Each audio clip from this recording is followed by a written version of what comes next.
It started like any other episode of the Joe Rogan Experience. A guest was sitting across from Joe, relaxed, coffee in hand, the kind of setting where conversations tend to wander into unexpected territories. They had been talking about human consciousness, morality, and what it means to live a meaningful life. Then, out of nowhere, the guest said, there's a verse in the Quran that explains this better than I ever could. Joe leaned forward, his eyes narrowing slightly, not out of skepticism, but curiosity. Really? He asked. What does it say? The guest smiled almost knowingly, as if he understood the impact his next words would have. He began to recite the verse in Arabic, his voice slow and deliberate, letting each syllable hang in the air. The sound was unlike anything else they had been discussing, rhythmic, ancient, almost vibrating with weight. When the guest finished, there was a pause, a long one. Joe sat there, taking it in. The silence wasn't awkward. It was the kind that fills a room when something important has just been said, the kind where your mind starts racing to catch up with what your ears just heard. Finally, Joe broke the stillness. Okay, what does that mean? The guest began to explain, but before he could finish, Joe stopped him. Hold on, he said, his voice quieter now. I need to hear it again. And so the verse was spoken once more. This time, Joe closed his eyes. You could almost see his mind reaching for the meaning, trying to grasp it not just with logic, but with something deeper. The cameras were still rolling. Millions of people would later watch this moment, but in the studio it felt like only two people existed.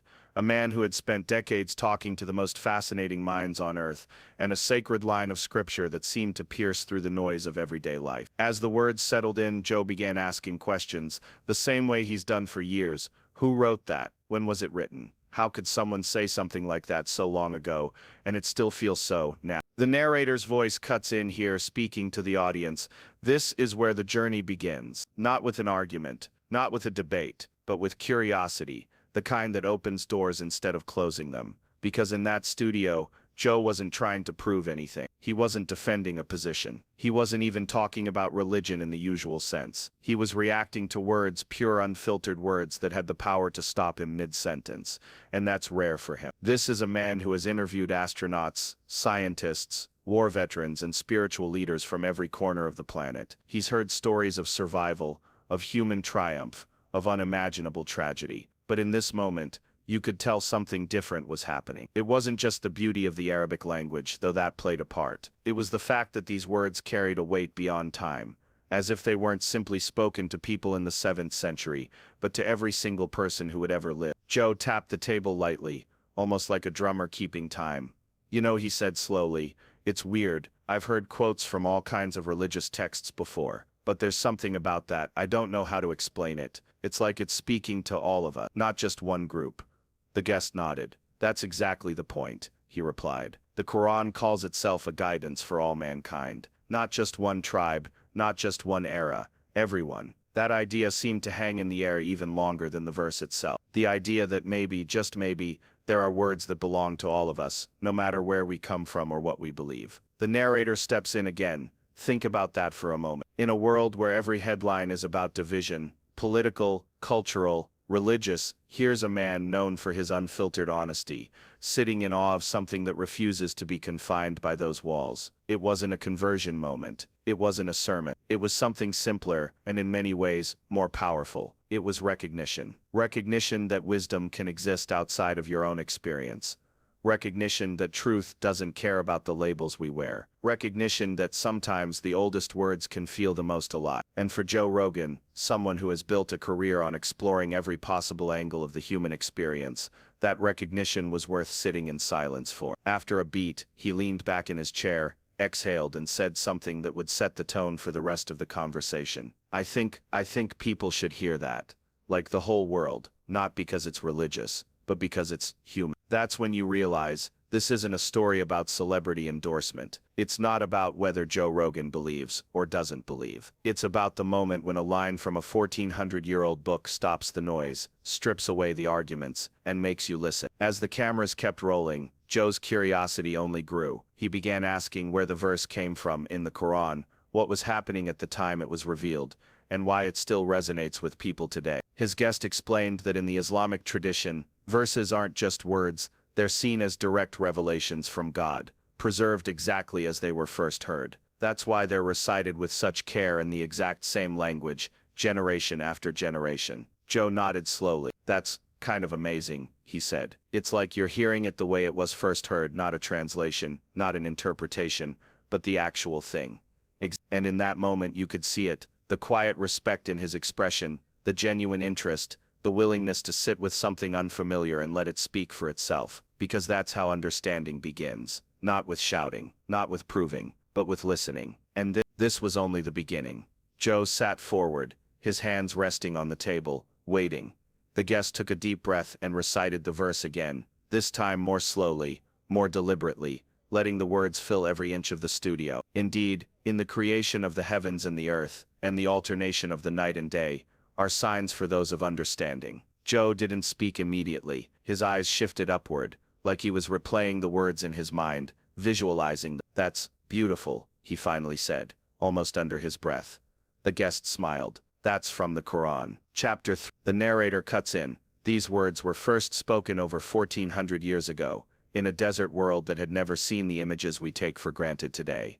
No telescopes, no satellites, no time-lapse videos of the earth spinning under the stars. And yet here they were, describing the heavens, the earth, the rhythm of night and day, as signs. Joe leaned back slightly, but his gaze stayed fixed. So, it's basically saying, if you're paying attention, the proof of something bigger is all around you. Exactly, the guest replied. It's calling people to think, to reflect, to not just exist, but to look at the world with awareness. There was something about the way Joe nodded that it wasn't a quick, polite nod, it was slow, thoughtful, like he was letting the verse seep into places logic alone couldn't reach.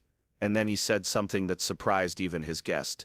You know, I've had astronauts on this show, people who've seen the Earth from space, and they always say the same thing. When you look down at the planet, when you see how fragile it is, how it's just hanging there in the void, you can't help but feel there's more to all this. That's exactly what this verse is saying. The guest chuckled softly. It is, but here's the thing. It's not just a statement. In the Quran, these verses are almost like invitations. They're saying, if you really want to understand, look at what's in front of you. The narrator's voice returns. This was the moment when the conversation shifted. What began as a casual exchange had become a bridge, a connection between a verse recited in the 7th century and the personal reflections of a man sitting in a modern podcast studio, surrounded by microphones and LED lights. And Joe was, you know, he said, we live in this constant rush now. Phones, work, notifications. I think most people don't even stop to look up at the sky anymore. It's crazy that a book from over 1,000 years ago was already telling people, hey, slow down, pay attention. His guest leaned in. That's the part people miss. The Quran doesn't just tell you what to believe, it tells you to think. Over and over again, it challenges you to observe, to reflect. And this verse, it's like a universal message. It doesn't matter if you're in Arabia in the 600s or in Los Angeles in 2025. The heavens, the earth, night and day, they're the same signs. Joe laughed in disbelief. That's why. Because those are the exact things humans still struggle to wrap their heads around. The universe, time, where we fit in all of it.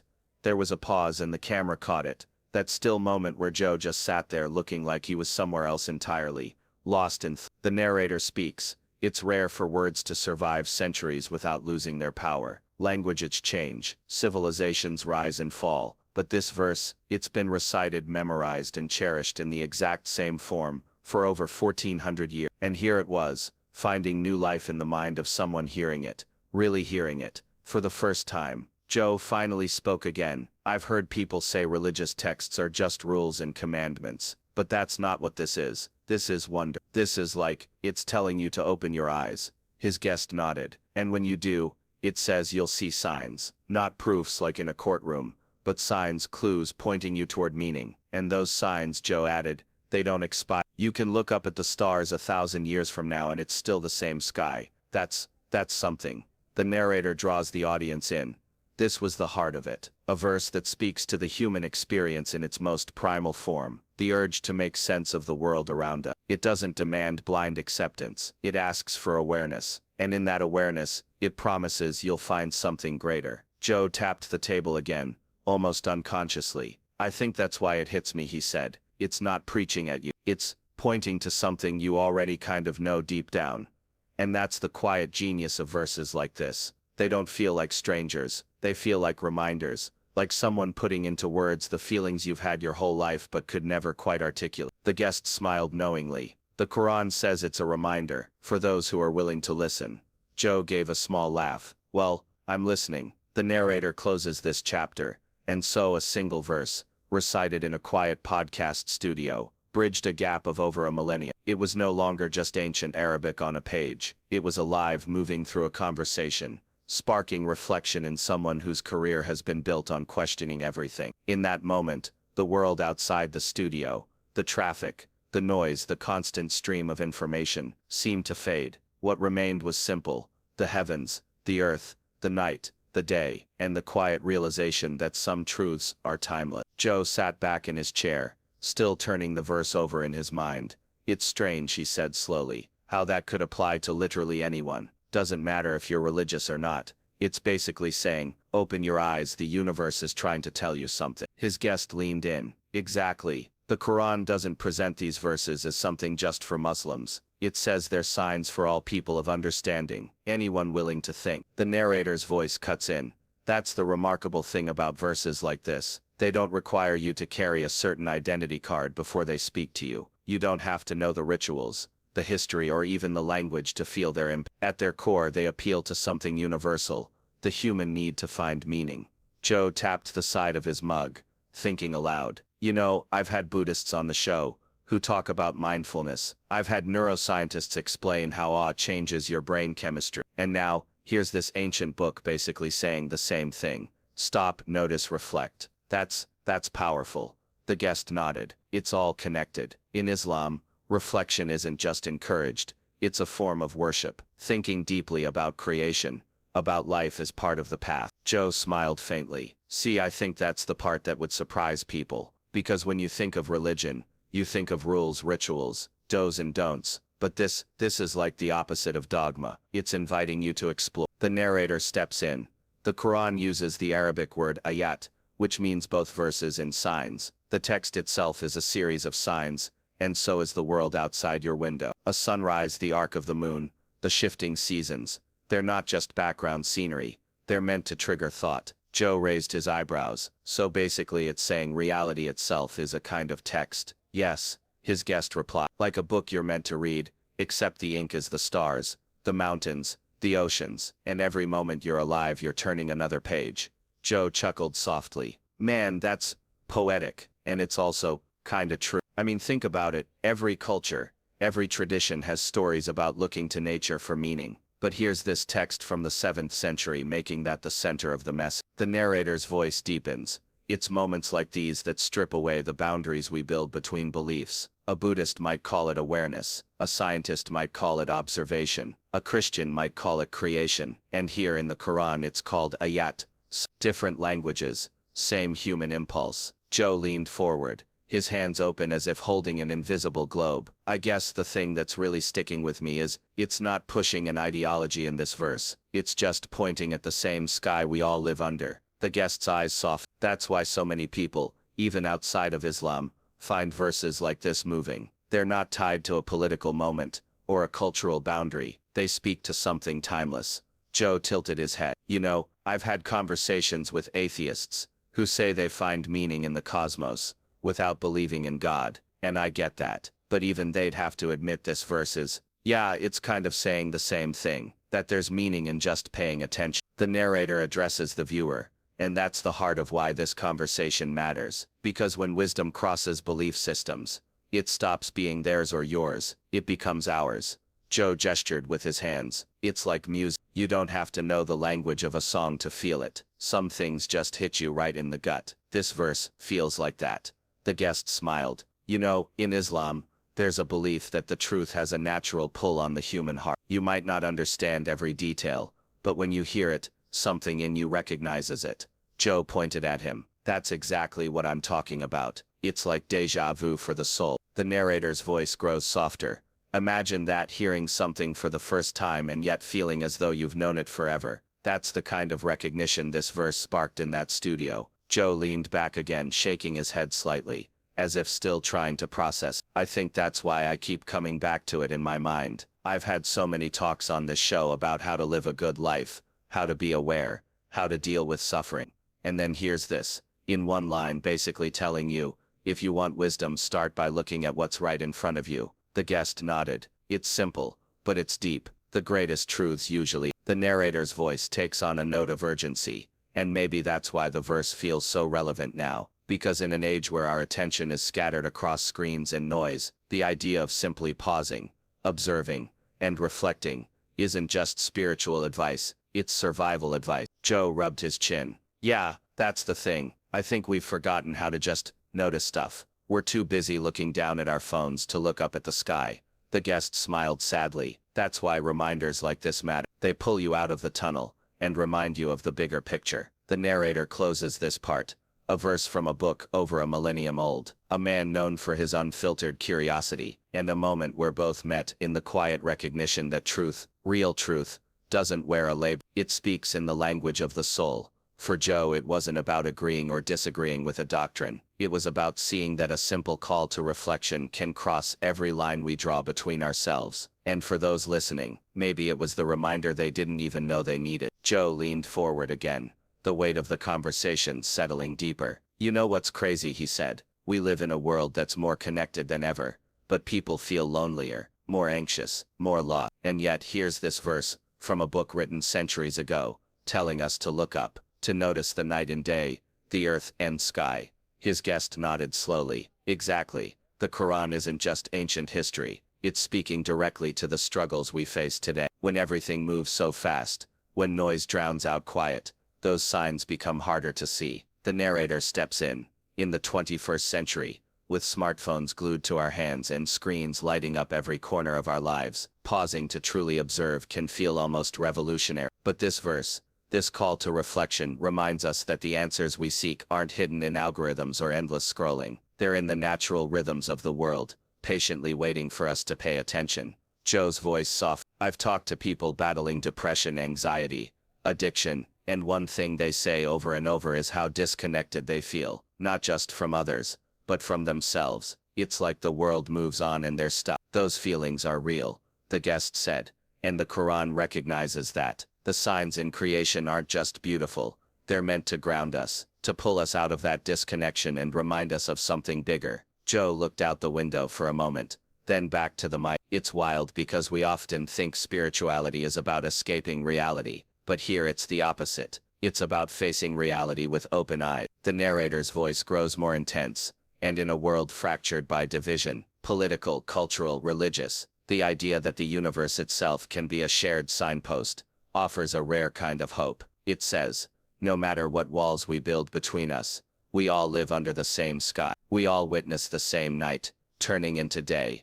Joe nodded thoughtfully. That hit me, because it's true. People spend so much time fighting over labels, they forget the simple fact that we're all looking up at the same stars. His guest smiled. That's the beauty of this verse. It doesn't belong to one group or ideology. It's an open invitation. Look around you, think, reflect, and maybe you'll find some peace. The narrator draws the audience in.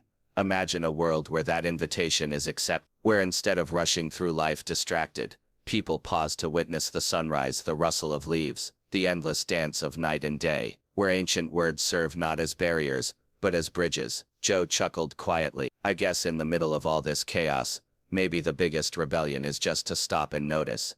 Exactly, the guest said. And the Quran has been saying that for centuries. Joe's voice carried a hint of wonder. It's almost like it was written for right now, for this exact moment. Because if people don't start paying attention, if they don't reconnect with what's real, well, I don't know where we're headed. The narrator closes this part with emotional power. The verse Joe grappled with isn't just a relic of the past. It's a beacon, a call to awaken, to see beyond the chaos and noise, to rediscover our place in a vast, beautiful, interconnected universe. For those who listen, who take the time to truly reflect, it promises something precious: clarity, peace, a sense that even in a fragmented world, there is order, there is meaning, and there is hope. And for Joe Rogan, someone who has journeyed through countless ideas and beliefs, that promise was impossible to ignore.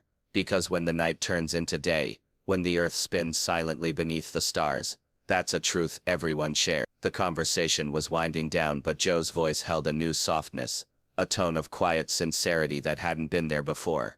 I gotta say, this has been one of the most surprising talks I've had in a long time, he said. Not because I'm converting or anything like that. That's not what this is about. It's just, I feel like people don't really know what's in the Quran, like really know it. He paused, searching for the right word. There's this whole idea that it's just rules, or something mysterious. But after hearing that verse again, and thinking about it like we did, I feel like it's more like a conversation, like an invitation to the world to stop and listen, to open your eyes. The guest nodded quietly. That's exactly it. The Quran calls itself a guidance, not a command but a guide. Joe smiled. And maybe that's what people need right now. Less shouting, less division, more guidance, a chance to reflect, to find something that speaks across all the noise. The narrator's voice takes over, wrapping the story with warmth and hope.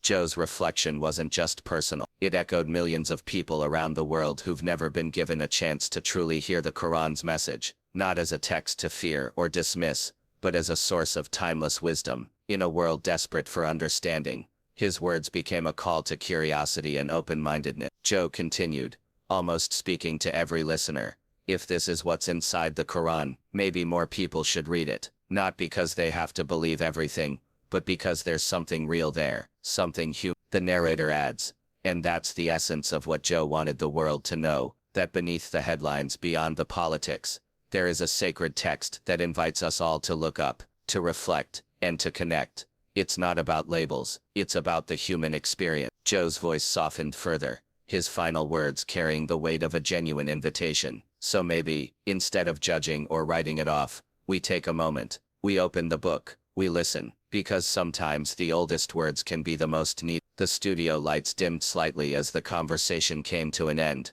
but the impact lingered. The narrator closes with a gentle challenge to viewers. What if the verse Joe Rogan heard wasn't just for him, but for you, for all of us? What if the signs of the heavens and the earth are still pointing the way, waiting for us to pay attention? In a time when division often drowns out dialogue, maybe the greatest gift we can give ourselves is to listen, to reflect, to see, and in doing so perhaps discover a peace that has been waiting for centuries, just beyond the noise.